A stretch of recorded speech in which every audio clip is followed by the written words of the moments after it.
Berita selanjutnya, pemirsa, melakukan korupsi pada anggaran proyek pelabuhan, pemborong dan PPKOM ditahan Kejaksaan. Kejaksaan Negeri Batang menahan 2 orang tersangka kasus dugaan korupsi pada proyek konstruksi Pelabuhan Batang tahun anggaran 2015. 1 orang tersangka merupakan pelaksana proyek dan 1 orang tersangka lainnya merupakan pejabat pembuat komitmen yang merugikan negara hingga 12 miliar rupiah atau separuh dari nilai proyek.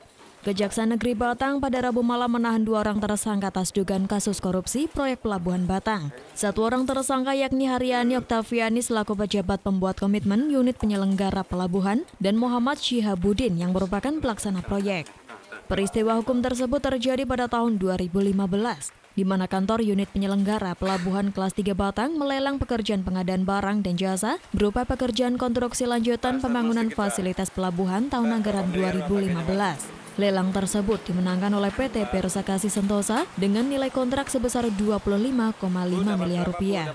Faktanya pekerjaan tersebut dikerjakan oleh tersangka MS dengan modus operandi meminjam perusahaan tersebut untuk memenuhi syarat administrasi pelelangan. Selanjutnya, dalam pelaksanaan proyek tersebut tidak seluruh item dikerjakan sebagaimana yang tercantum dalam kontrak. Dan hal tersebut juga diketahui oleh tersangka HO selaku PPKOM hingga ditemukan selisih antara progres pekerjaan dengan realisasi pembayaran yang mengakibatkan kerugian negara sebesar 2,5 miliar rupiah atau separuh dari nilai lelang proyek.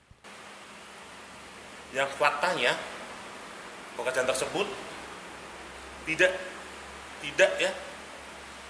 dikerjakan oleh PT Persakasi Sentosa, melainkan oleh saudara MS dengan modus operandi meminjam perusahaan tersebut untuk memenuhi syarat administrasi pelelangan. Selanjutnya dalam pelaksanaan pembangunan proyek tersebut tidak seluruh item dikerjakan, sehingga yang tercantum dalam kontrak pekerjaan hal yang tersebut diketahui dan diinisiasi oleh saudara HO, hingga terdapat selisih antara progres pekerjaan di lapangan dengan realisasi pembayaran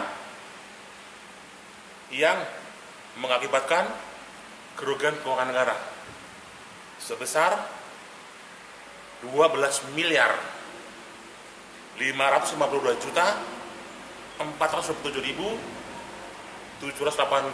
rupiah.